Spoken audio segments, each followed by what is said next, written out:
Pengertian kekuasaan dari beberapa ahli. Yang pertama, menurut Max Weber mendefinisikan kekuasaan sebagai suatu kemampuan untuk melakukan apa yang diinginkan, walaupun harus melawan kondisi sosial atau komunitas. Kekuasaan menurut Weber memiliki sifat egois dalam suatu kelompok. Hal ini disebutkan pada bukunya yang berjudul Wirtschaft und Gesellschaft yang terbit pada tahun 1992. Yang kedua, menurut Harold Lasswell dan Braham Kaplan, kekuasaan adalah suatu kemampuan dari seseorang atau kelompok orang tertentu yang bisa menentukan apa yang harus dilakukan orang atau kelompok lain demi mencapai tujuan pihak pertama. Selama kelompok pertama memiliki kemampuan menggerakkan kelompok kedua, artinya ada kekuasaan di situ. Yang ketiga, menurut Miriam Budiarjo, kekuasaan adalah kemampuan yang dimiliki seseorang atau kelompok untuk bisa mempengaruhi tingkah laku orang lain atau kelompok, sehingga tingkah lakunya tersebut dapat sesuai dengan tujuan orang atau kelompok yang berkuasa. Pengertian kekuasaan interpersonal. Kekuasaan interpersonal merupakan sesuatu yang memungkinkan seseorang untuk mengontrol perilaku orang lain. Kekuasaan dalam hubungan interpersonal akan lebih mudah dikenali dalam sebuah diskusi. Pengaruh kekuasaan dalam komunikasi antar pribadi.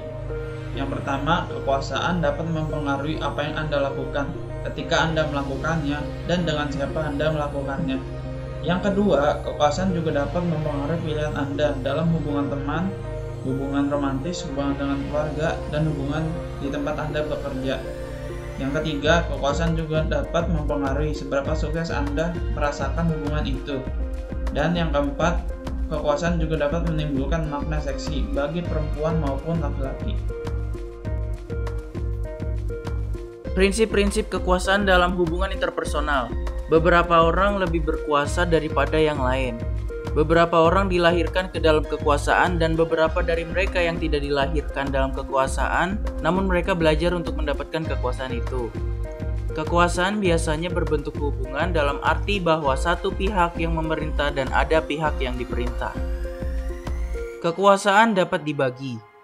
Beberapa orang berpendapat bahwa kekuasaan harus dijaga, membaginya dengan orang lain, maka kita telah menghilangkan sebagian kekuasaan kita. Namun sebagian orang berpendapat bahwa dengan membagi kekuasaan, dengan memberdayakan orang lain, maka sebenarnya kita telah menumbuhkan atau menambah kekuasaan kita. Kekuasaan dapat meningkat atau menurun. Anda dapat mempelajari teknik-teknik negosiasi dan meningkatkan kekuasaan Anda dalam situasi kelompok. Anda dapat mempelajari prinsip-prinsip komunikasi dan meningkatkan daya persuasifnya, namun kekuatan juga dapat menurun. Mungkin cara yang paling umum turunnya kekuasaan atau kekuatan kita adalah dengan gagal mengendalikan perilaku.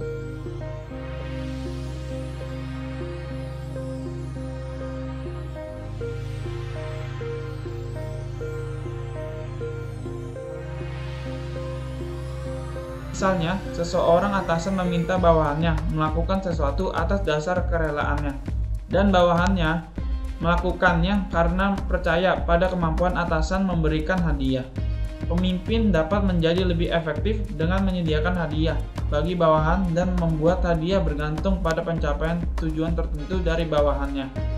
Agar reward power efektif, harus dipersepsikan sebagai sesuatu yang berharga oleh orang yang menerimanya. Coercive power. Kekuasaan yang bersifat paksaan melibatkan kemampuan mengontrol, yaitu kemampuan menggunakan hukuman oleh pengirim pesan jika penerima pesan tidak menuruti suatu permintaan. Legitimate power. Kekuasaan berdasarkan hukum yang dinyatakan dari norma-norma atau nilai-nilai yang ada dalam organisasi, memberikan hak kepada individu atau kelompok untuk menentukan tingkah laku tertentu.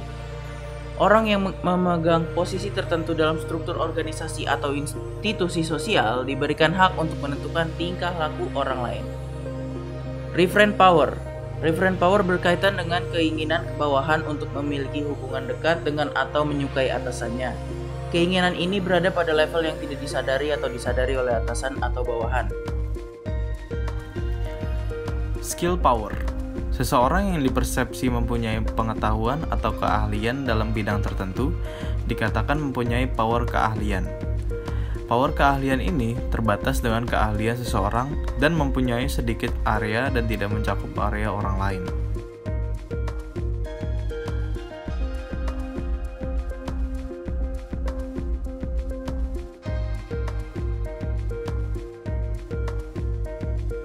The controlling.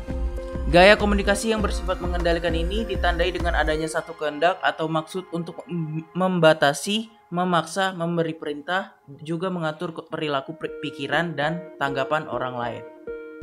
The egalitarian style atau gaya setara.